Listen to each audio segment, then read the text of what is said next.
on the World Wide Web, on your mobile phone, and on all social media platforms. Jambo Radio.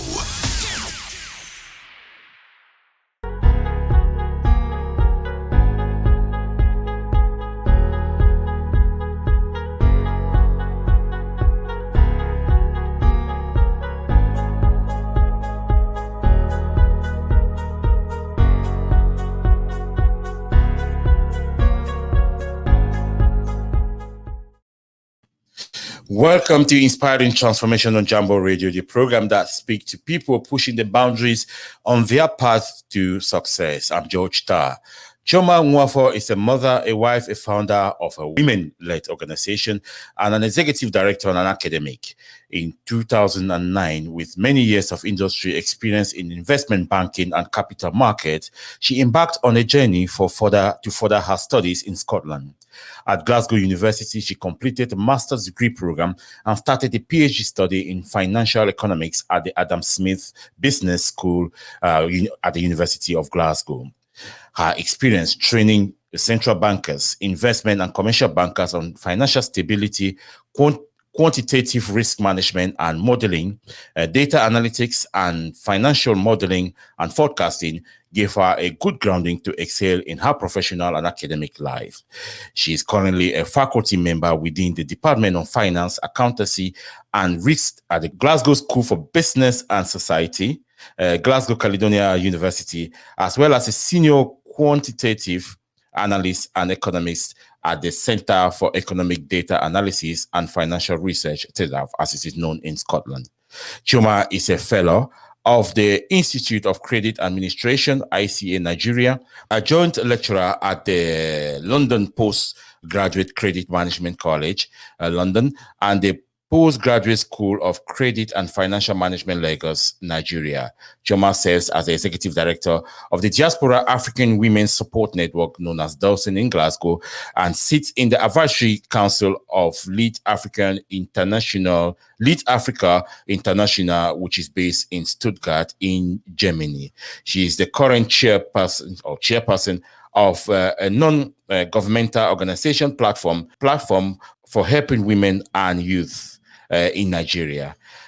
Dr. Chioma, welcome to Inspiring Transformation. Thank you so much for accepting our invitation to come on there. Sorry, I keep stumbling on your profile there. It's quite an interesting and fascinating as well. Now, let's just start with your journey from Nigeria. How are you this morning, by the way? I am fine. Thank you, George, for having me on your program. It's quite an honor to be on your program this morning. Thank you. A very exciting profile, fantastic stuff that I think we should start with your journey from Nigeria. Which state do you come from? And tell us about the kind of home that you were growing up in. All right. Thank you. I am from Anambra State in Nigeria. Anambra is one of the eastern states in Nigeria. And growing up as a child, I came from a middle-class Nigerian home, not super wealthy parents, but I had everything I needed as a child and all the comforts that you would get. I have a very supportive parent that motivated me to go for whatever I've set my mind to achieve. My mom is quite a bit like myself. She is super hardworking. She is my inspiration. My dad also is one person that believes in me. Unfortunately, he has gone to be with the Lord. So he believes that I would get to where I am today and even surpass all expectations. So I have two brothers and a sister, and we were a very closely knitted family, and we did things together. So I enjoyed my childhood, I enjoyed my youthful period, and I enjoyed myself in Nigeria. So in 2009, like you said, I came here to do a master's degree program. And at the end of the program, I did very well, and they offered me a scholarship to do a PhD within the Adam Smith Business School. So that's my journey, and here we are today. Wonderful. What were some of the, some of the challenges that you encountered in your, on your path to your journey, especially in academics? Wow, it's it's quite a tough journey, but we thank God. It's for me, I believe in an upward and forward movement, irrespective of the obstacles you find in your way. And I found quite a few. Growing up in I think in my, what the Scottish people would call S3, I failed mathematics. And I like to say it on air because people think that it's just all easy. So I failed mathematics, and I went on because I had a supportive parents. They had to engage a private tutor and all that. And eventually I got a 98 in math. And today, most of the things I do, they are centered around math. So that's one of the shockers I had as a child who had excelled in all my academic endeavors. Then I went on to university, and it was also a struggle. I went to University of Nigeria. It's to pass JAMB. But I know I passed JAMB at first sitting, but I had to struggle quite a bit. But I think the key to success is consistency. So for me, I think consistency is the name of the game, right? It's the hallmark of champions. So each obstacle I face, I'll try to turn it to my stepping stone. So it's not all rosy, no, and it's never going to be. It's never going to be, but it's one thing to make up your mind to face the challenges, see the opportunities, take advantage of those, and keep moving forward. Yeah, you talked about your family being a tight-knitted family, and you know, but that support network was quite important for you as a girl growing up, isn't it? It was quite important. Very extremely important. Extremely important. It's very important to have a parent that believe in you, that motivates you, that would not condemn you even when you fail, right? But they will correct you in love. I remember having that difficult. I did not actually fail math, but the thing is, the pass mark then in my secondary school was 50. No. It was 60 or so. But generally, pass mark was supposed to be 50. So I got around 50 something, and they recorded it as a fail. So I was super fearful that if I take this kind of result home, my parents would be like mad. They would be, what happened? Because I never failed in my life. That was the first time I experienced what it feels like to not pass a particular course. But when I got home, I remember, because I was living in the boarding school during those days, I got home and I showed my report card to my parents, and the kind of support they were. But you passed. You got over 50. I said, but it's a fail. But the way they supported me, encouraged me to just move on. What do you need to make it work? And part of what they did was engaging private math tutor for me. And eventually that private math tutor became my husband. Right. Okay. Yeah. This is very revealing, because I always say this. I know you and your husband, but this is quite an information there. Okay. Excellent. So and you would testify, you know, that as a young girl, you know, a few years ago, that you were studying and you had all your parents supporting you to achieve, to excel in your to go further in your studies and whatever you choose to do. Mm-hmm. There are thousands of girls like yourself that don't have that sort of opportunity, you know, but they want to do it. You know, what do you say to them? It's a bit, it adds an extra layer of challenges to such people, but it's also doable. You see, what we have done moving over to Scotland, it's to start the Diaspora African Women Support Network, where we try to provide a platform that would support people like that. And for me, a practical advice would be to believe in yourself and then look out for mentors that would support your dream. You could send them an email. I mean, I used to say to people that I mentor that in this era where information is freely available on the internet, everywhere, there is no reason for non-performance or mediocrity. So even if you don't have a supportive family network or a closely knitted family network, and you want to move forward in life, you want to improve yourself, you can look out for information, credible organizations, credible mentors that could support you in your journey. Wonderful. That's incredible there. So I think just now that you've brought in Dawson there, and you're the founder, and you founded this based on the Dawson being the Diaspora African Women Support Network. Absolutely. This organization is based in the diaspora, but obviously supporting the women in the diaspora, where the immediate community.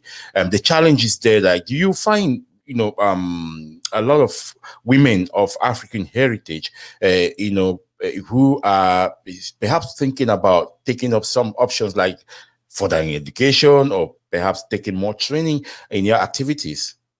Yeah, we find quite a lot of them. In fact, incidentally, we have a free training that is sponsored by Rosa Foundation. It's starting today and it's going to run for the next, I think, 5 or 6 months. It's the training. It's to support Black and ethnic minority women in the areas of data analytics and financial literacy. So we find we are initially the funding was meant to support just 15 women for financial literacy and 15 for data analytics. But as I speak with you, we have over that number, because you find a lot of women, not just women and men from the ethnic minority communities looking to further their education or knowledge in these key specific technical areas. So that's part of the things that we do using the Dawson platform. And I'll introduce you there, being a mother and a wife. How do you manage all your responsibilities, being a professional, being an academic, and also a mother? Wonderful. Yeah, George, you got me there, right? Because it's quite a bit of juggle. And again, I go back to first rediscovering yourself.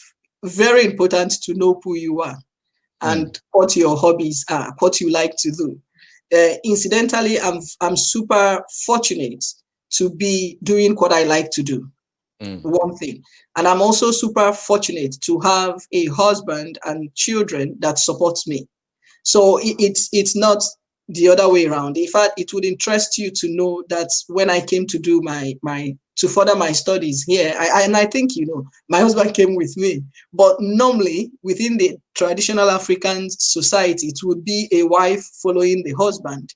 So it's important to have such massive support.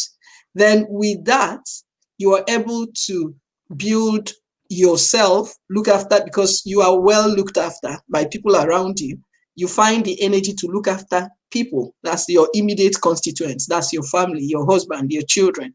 So but I'm not saying it's a bed of roses, because most of the things we do are basically challenging. It's very tough to be an academic in the UK. It's very tough to run an organization like Dawson, to be involved in CEDAF, and to do other things that I do in Nigeria.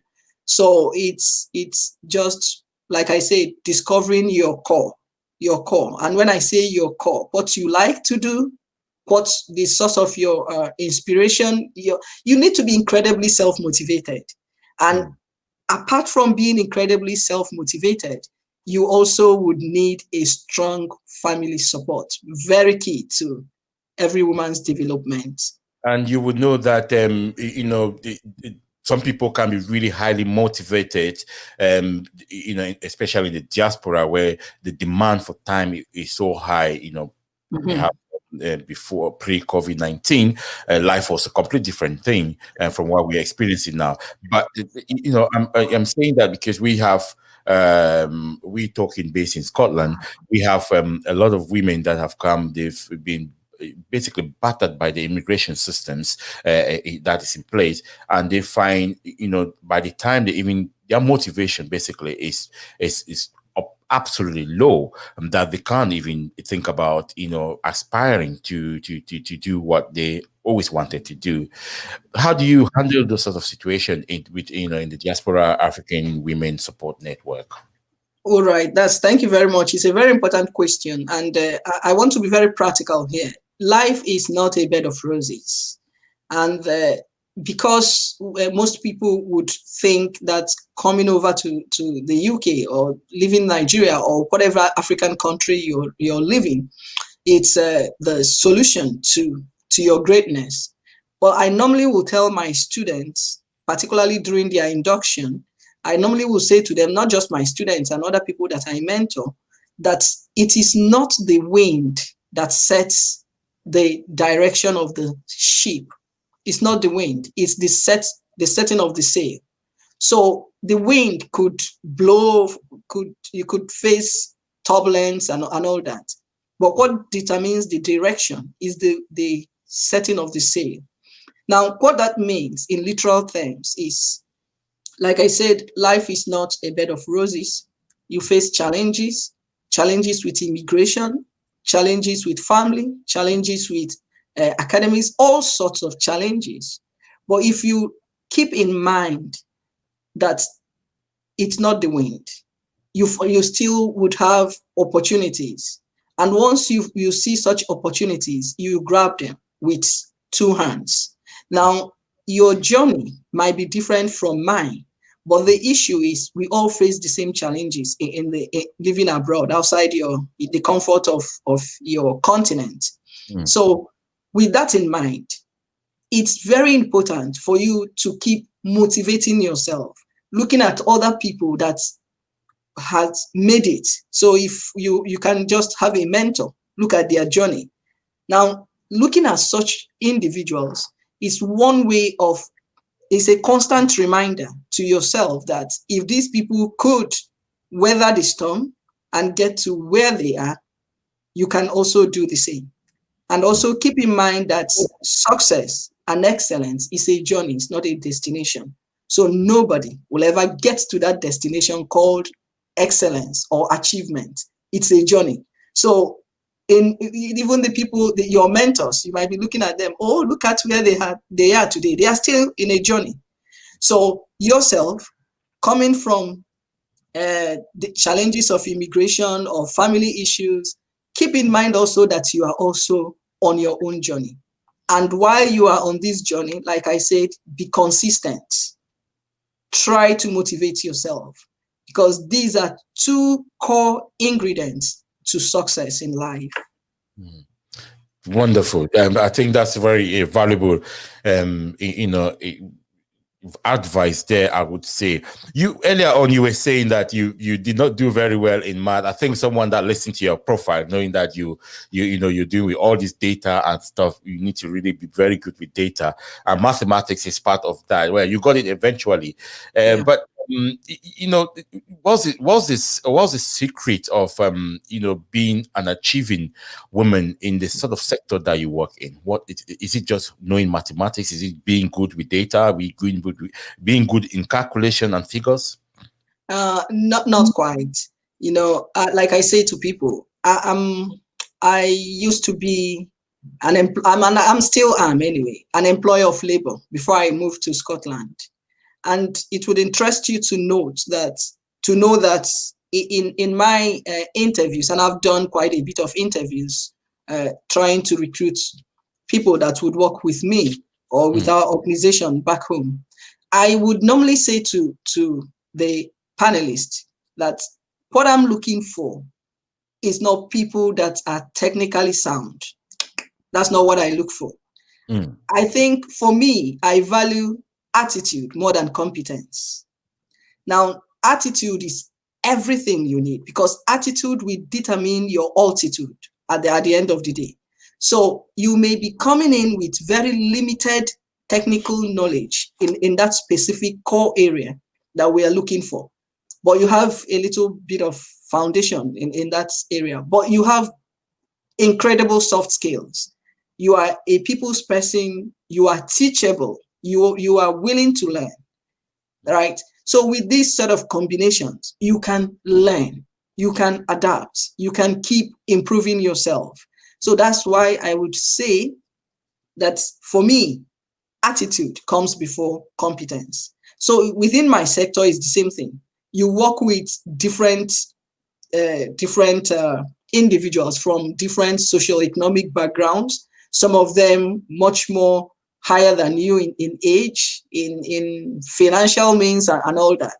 So you find yourself in a midst of different types of people, right?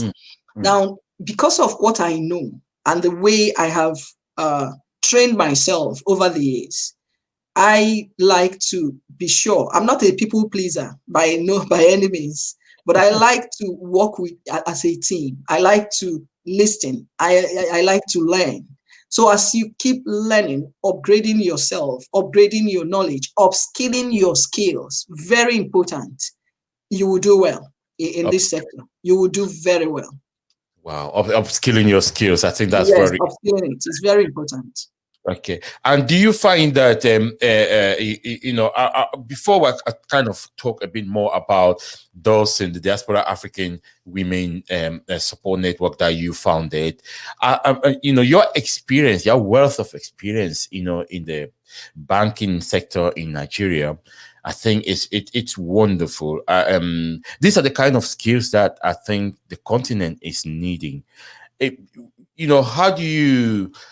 what's your take on some of the challenges that the continent is facing, the country Nigeria is facing, and you've got super experience and wealth knowledge and a trained and professional like yourself, living in the diaspora?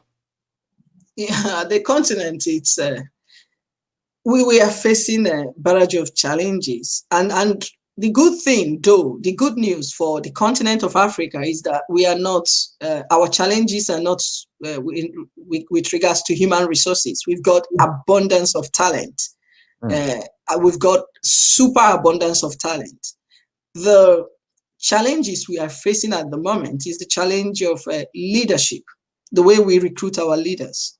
It's very poor, to just put it mildly. Once we get leadership recruitment right in Africa, then everything would fall into place. And why I say the African continent is super lucky is that most continents, during their developmental stages, just like Africa, were lacking human resources. And that takes years, decades to build human resources. But the problem we're having, like I said, is leadership.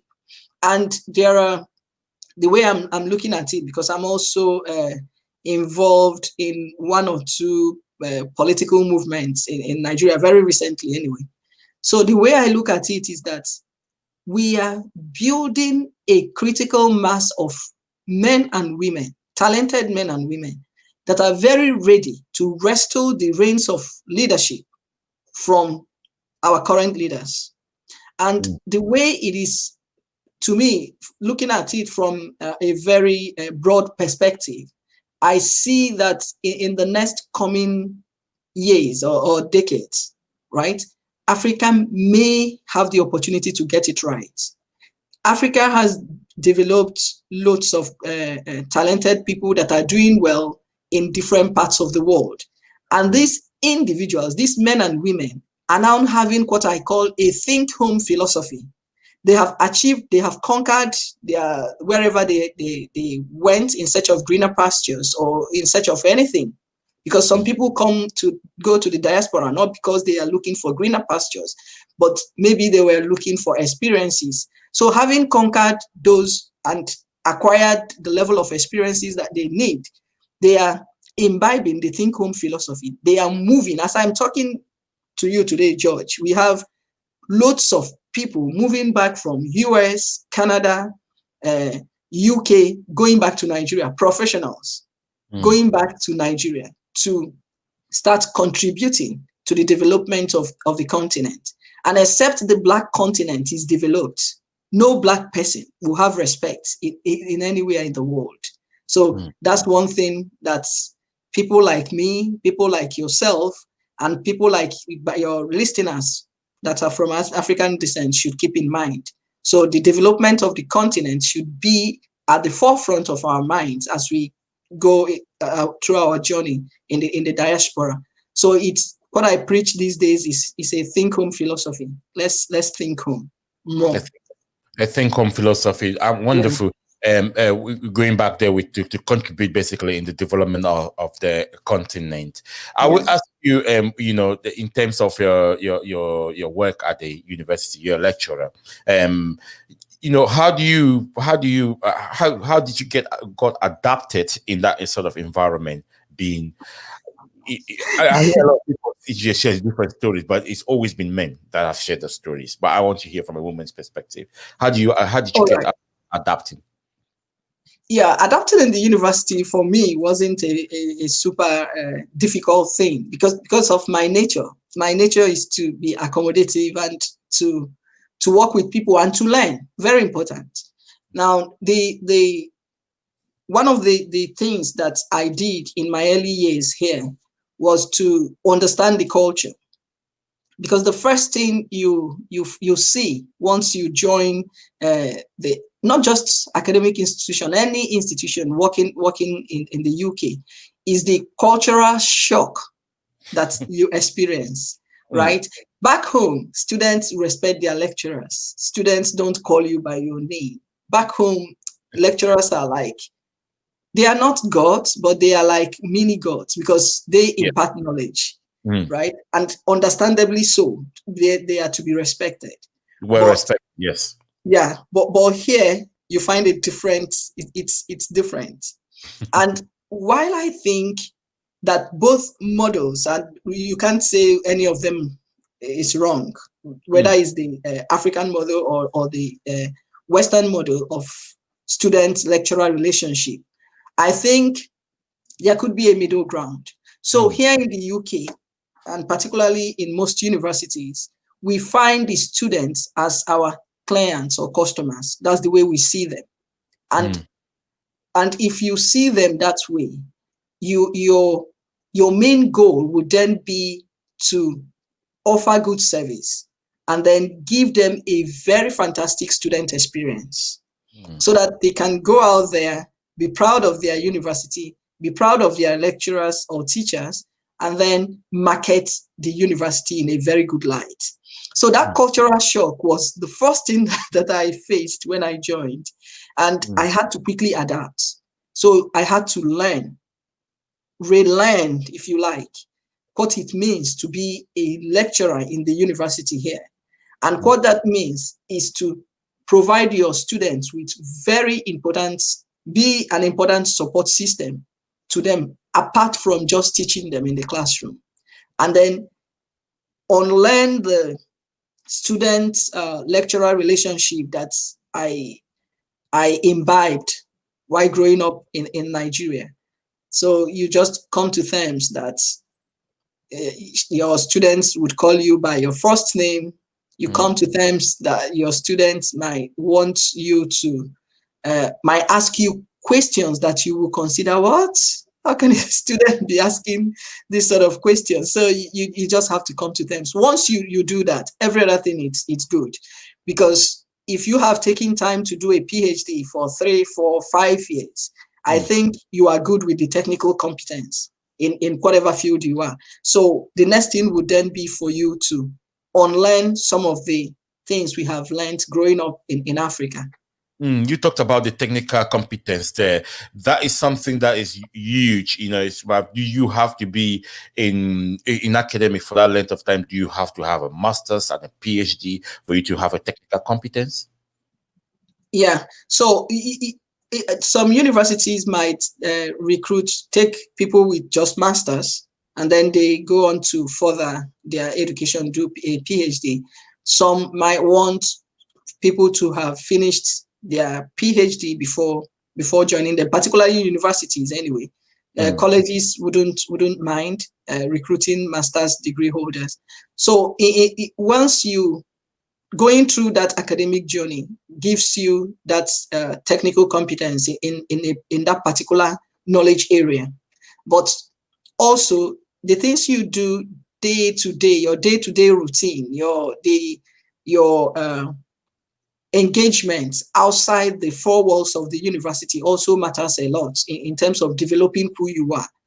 For instance, somebody like me, I studied financial economics or monetary economics, but I went on to develop my data analytics skill sets because I taught very briefly as a graduate teaching assistant at the University of Glasgow, where I was teaching econometrics to master's degree students in the lab, basically. So that got me exposed, plus my data stuff during my writing up my thesis. That got me exposed to data.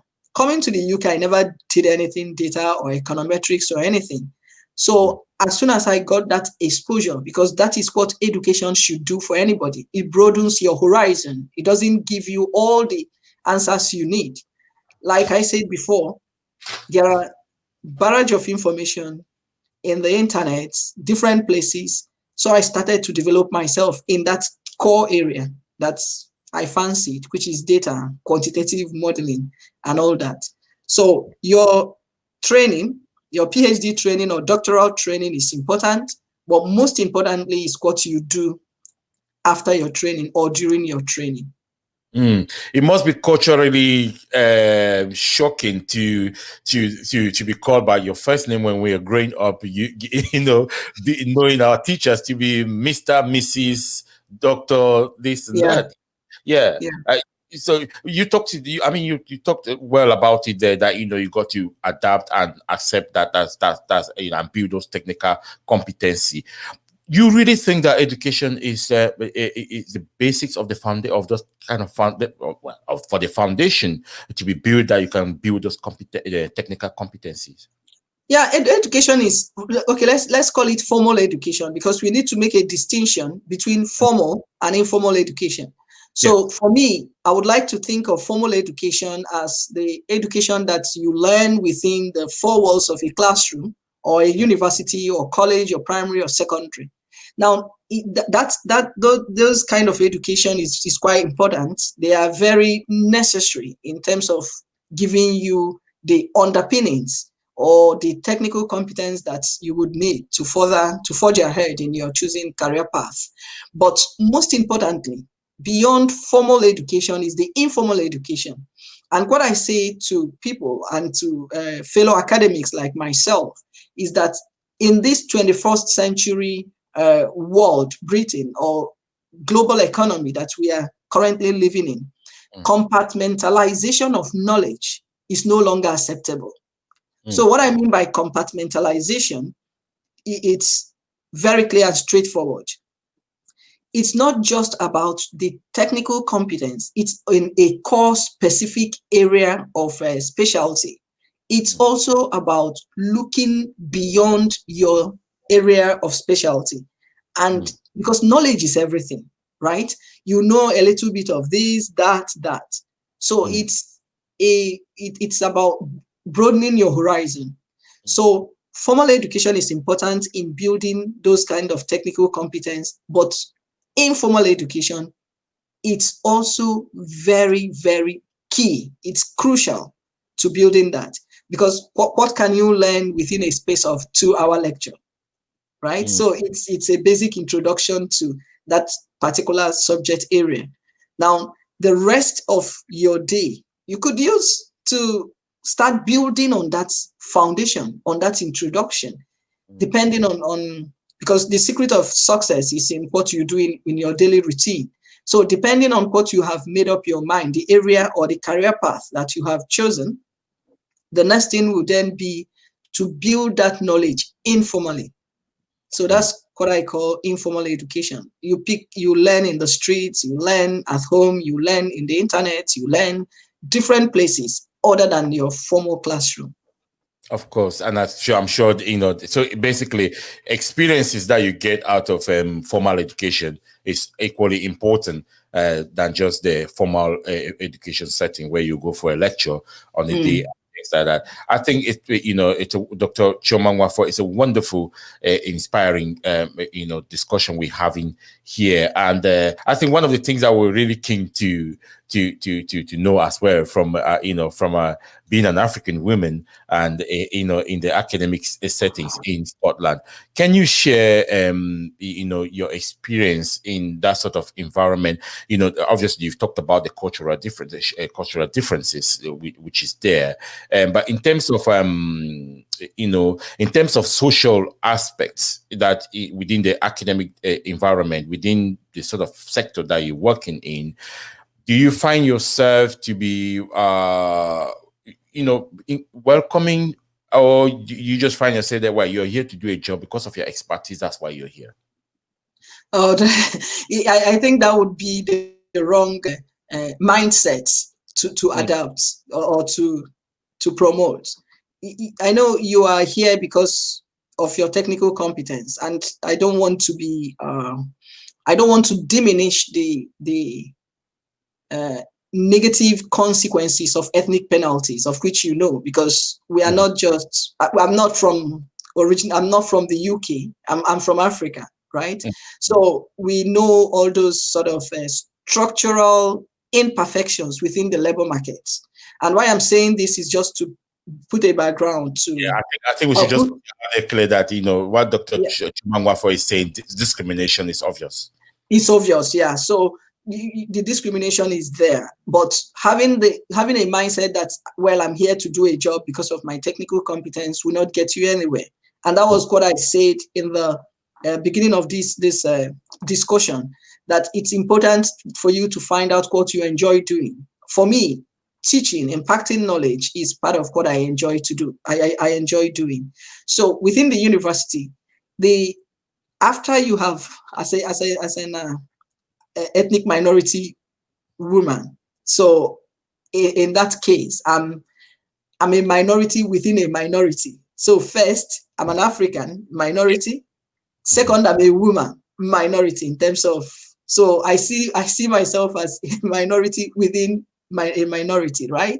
How does that make you feel? That makes me feel good. You know what? And I know people will be shocked, because the point is, if they want to tick a box, so we are looking for a woman, they go to you. We are looking for an African, they go to you. So it opens up a lot of opportunities. Okay. So it depends on the way you see the seemingly negative things that you might think would affect you. It depends on the way you see it. You can either see the glass empty or half full. So I chose to see the glass half full. Half full in the sense that I'm a minority within a minority, but again, because of the diversity laws in the land, so they want to do something. Oh, we need a Black person or an ethnic minority to join this. You are the go-to, right? Then we need a woman to balance the gender inequality. You are the go-to person, so you are there. So it's a win-win situation for you. So the right mindset to adopt is to love what you do. And I like to say that teaching for me is a vocation. It's not a profession. A vocation is a calling, right? So the way I look at my first year students when they come in is that I have the next couple of years to teach these people everything they need to know, at least not everything, but most of the things they need to know about banking, about risk, about financial markets and all that. So I do my best to keep upgrading myself, my knowledge, in order to impact that same knowledge. Because a student cannot rise above the knowledge of their teachers. So if you see teaching as a vocation, not just a professional, well, I'm here to do a job because of my technical competence, your mindset will change. And then you do it and love the students that you teach. So once you have that empathy, that love, it supersedes every other challenges. To be an academic here is very challenging, I must tell you. But when you have that love for what you do, love for your students, when you see your position, your ethnicity as a blessing instead of as a curse, right? You will do a better job in adapting within this sector. Let's go back to when you were, student before, before your present role. Right. We know that you're really performing really well, which is why you gained a scholarship to continue your studies here. Was there any point that you thought, despite your competency, your knowledge, and your abilities, was there any point that you thought, I might not be treated fairly here? Of course, it's part of your day-to-day, if you allow it, it's part of your day-to-day realities. We don't want to diminish the effects of ethnic penalties, like I said, and ethnic premium that you pay in different environments and arena. So it's there. But again, if you just sit back and say to yourself, and so what? And then if you remember my first philosophy, the wind does not determine the direction of the ship. So ethnic penalties, racism, whatever you might want to call it, I see them as the wind. Now, it is my reaction to those things that will determine how far I go or how well I take those things. And it's very important to emphasize here that it's fair to be annoyed. It's okay to be sad and all that, but it's not okay to call a pity party, And if you call a pity party, you just be the only guest in that party. So you take it on, you focus on the ball, and keep in mind that the wind does not determine the direction of the ship. The wind does not determine the direction of the ship. Absolutely. No. Wonderful. I think you said that you sound a confident woman, a well articulated, educated woman, and an inspiration for women, for African women. I think in especially Black women in Scotland, who face a complete different challenge from your path, coming through the academic route to be here, and your resilience as well. You can hear it from your tone and the amount of confidence you can instill in our audience. So I was just going to ask you, if we flip this other side, and then you did not have that sort of support network at home, but this is your ambition. You want to do this because you say it's a vocation. You alluded there earlier. It's a vocation. That's what you want to do. You want to teach abroad. You want to teach anywhere. You want to impact knowledge on young people, especially. But you don't have that sort of support. You've got stuck in the immigration system in this country, in Scotland, where we are. The immigration system can be a very prolonged game that they could be kicking the can down the road for a very long time. And then you turn out, years down the line, perhaps you spend 15 or 20 years of your life that doing absolutely nothing, because when you're caught up in the immigration system, you can't even move further. How would you, this is somebody I'm describing, so what would you be saying to them? That's very tough, and very challenging. It's there's no easy way of putting this across to your audience and to people that may be stuck in this sort of situation or position. That there's no easy way of saying it, because it's a very tough, challenging thing to be stuck for 10, 15 years. So what it means is that the immigration system has put your life on hold for the next 15 years. If you add that to your age, it's quite it's incredible. But having said that, do you have access to, so I'm asking whoever that is may be in this situation, do you have access to internet? Do you have access to a computer? Even if it's going during the day to a university. Universities like mine, Glasgow Caledonian University, is a university for the common good. Before the COVID-19, we used to allow students or individuals from different places use our library. So it's part of what is part of our widening our access to education initiative. So do you have, even if you don't have, you can find such places. The Michel Library in the West End, there are different libraries that you could go to, use their internet. So what I would say to you is, knowledge is freely available. It is freely available. Find a core area that you might, because you may have, before coming here or being stuck within the immigration system, you may have an ambition. You may have this idea of becoming a doctor, a nurse, a quant analyst, risk modeler, whatever, a broadcaster, whatever. That ambition should not die because of your present situation, because your present situation would not determine your future. So what I would say to you is to change what you do in your daily routine. Instead of sitting down to moan, to lament, to pity yourself, to curse your government, to do whatever, go out there, improve yourself. I used to say this, and I'm going to say it here again. When excellence is colorblind, the amount of things you know, and knowledge is potential power, because in an area where you are not knowledgeable, then you are deformed in that area. So I say to people, don't be deformed in any area. Seek knowledge, acquire knowledge.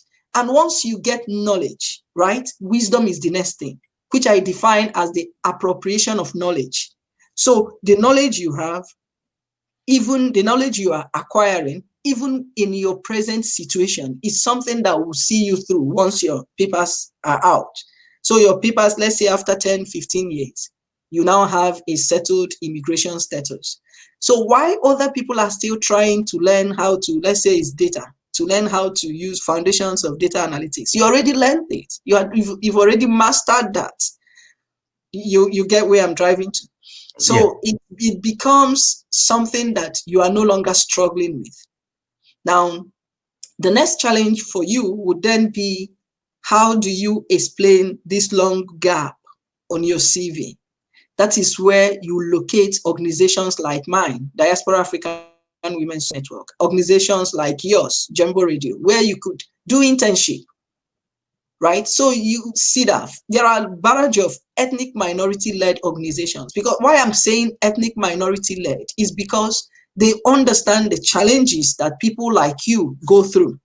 So you can come to Dawson's office and you want to do an internship, but having narrated your story and we turn you back, it's not possible, because we understand the lived experiences that you have gone through. We understand those challenges.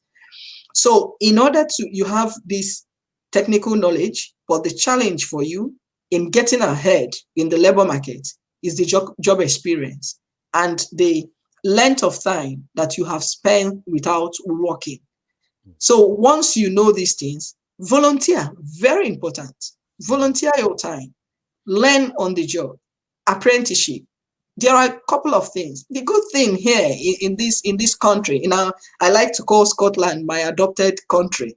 The good thing in my adopted country is that you don't need to know anybody to get ahead in your career. You don't, right? So all you need to do is know what you want to do, focus on it, quit the blame games. It won't get you anywhere. Quit the mourning, it won't get you anywhere. Quit the pity party, it's not going to get you anywhere. Say to yourself, yes, this is my present situation, right? But what am I going to make out of this present situation? And the only person to make that decision is you, nobody else, unfortunately.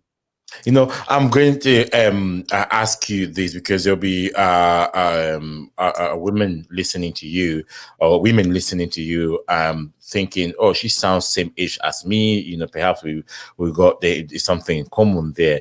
Age plays a really big role in how perhaps a Black woman, if herself in academics in a professional setting, will be facing, because women globally face the issue of age and discrimination, gender discrimination as well, within the sort of corporate and business environment in particular.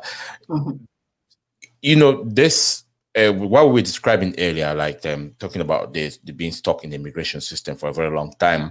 And this will be perhaps a woman that has arrived the country about 30, 35 years ago, got 2 kids and stuff like that. The kids are all grown up, for within that 15 years. So they are basically, do I look after myself or do I look after the kid? Do I make the kids better or do I make myself better? What do you say?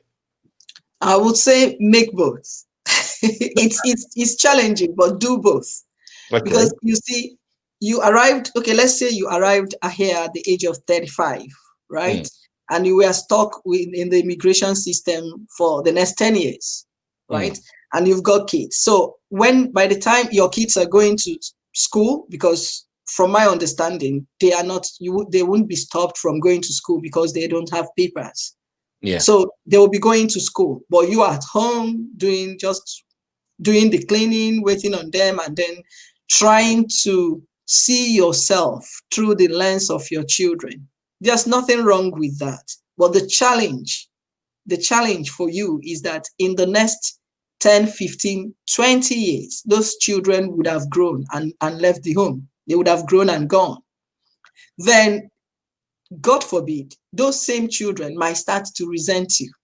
Because when they see other moms doing things, and they will be thinking, so why is my mom not doing it? Why is my mom an illiterate?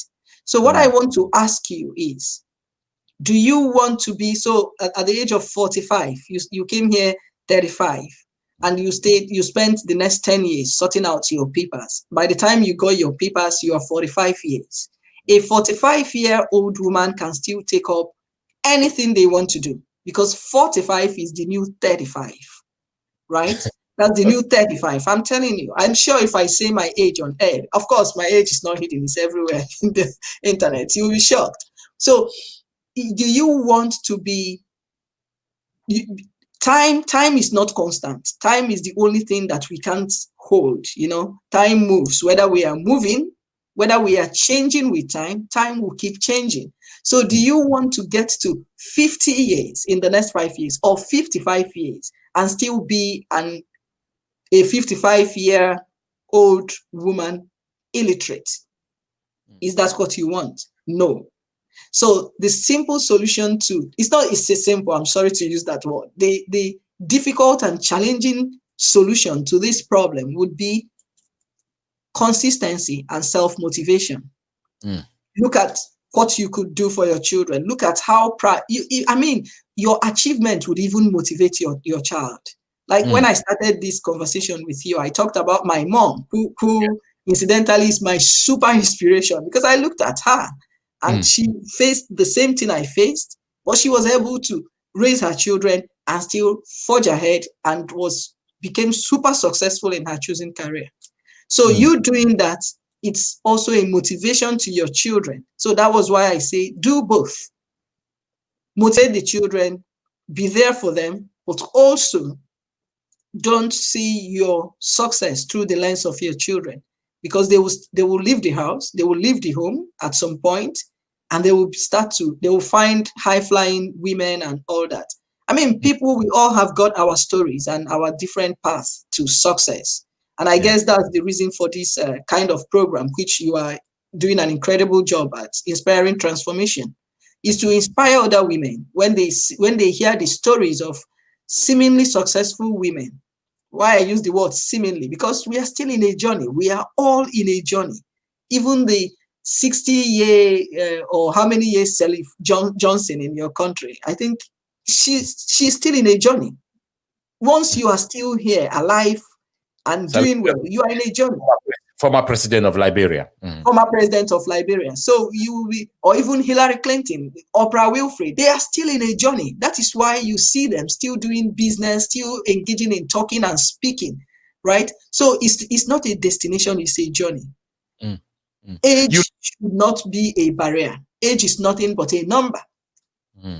Yeah, you lead in a diaspora African women support network. One of the things that you probably will be encountering, Dr. Chioma Nwafor, is the fact that it doesn't just end with the individual challenge. You know, we have massive family, we have extended family. The expectation that you moved away from Africa, you know, there is a lot of other responsibility that people are pouring on you. You know, so that's an extra additional thing. So I don't know, you know, what was your experience on that, but I think, you know, that's something that you can discuss from a woman perspective, because I know a lot of guys have struggled with that, having to take care of the family back home. You know the responsibility. You know what? Yeah, it's our culture, and I'm using this opportunity to say that I'm super proud of that culture, a culture that takes care of its own. Very important culture, and it's an aspect of African culture that we should never lose, no matter what. Taking care of your own is very important. In fact, it's part of what I do, right? Now, if you find yourself in a situation where you are not capable of doing that, I don't think that, because giving does not really depend on how much you give. It depends on the heart. I don't really think that you explaining to your dependents or your family back home that things are not very stable for you at the moment, you are not able to do more than they are expecting you to do, would be a bad thing. And I don't see any family that will not understand that, because it's in the interest of your family back home that you do well, you succeed.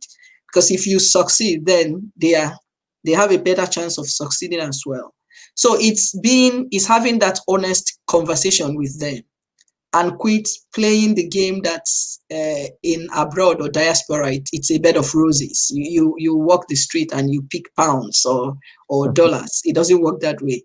So it's having that honest conversation with them. I'm still going through this phase, and once that is gone, I settle down. I'm able to take care of other family responsibilities. So it's a culture that I admire. And it's a culture that I think we should preserve no matter what. And being a mother as well, you know, I'm just thinking that those women that have faced those sort of challenges, you know, so many times giving up to pursue a career or further their education, will be thinking, well, you know, they hear you, they understand you, they would like to be doing that. The only thing is, right now, I want to get my kids to be well educated and things like that. Well, it's good enough. You said you know, they should try and do both. But the challenge there is we're talking limiting the age group, but we could be talking about a woman that's 50 years and above, that is looking at retirement if they were working. You know, so those are the different challenges. Do you find women like that within the Diaspora African Women Support Network? Yeah, and it's women like that motivates me as well, because I've seen 50-year-old women. I've seen whatever different age groups within in the course of my work in Dawson. Who are completely fed up with the system. What? Who are completely fed up with the system. Yeah, they are completely fed up with the system. Some of them can't even feed, right? So it's just to tell you the depth of the problem, the height of the problem they face. But again, like I said, it's being there for them. It's signposting them to where they could get support, and then encouraging them. Because at the end of the day, like I said, the change has to come from within. So I don't see age to be a huge barrier. It can be a huge barrier in labor market, because no company would want to employ a 50-something-year-old woman. Talk more of an African woman, right? What are you bringing to the table? Unfortunately, that's the way businessmen think, right? They want fresh talent with loads of energy, with loads of ideas, fresh ideas to bring to the table. Now, having said that, it's still not entirely a bleak future for somebody in that situation. Why don't you set up something? Work with organizations like ours and other organizations, right? That there are, I mean, African people are doing a lot of good work, a lot of good things within our communities, and I don't see us not giving each other that opportunity.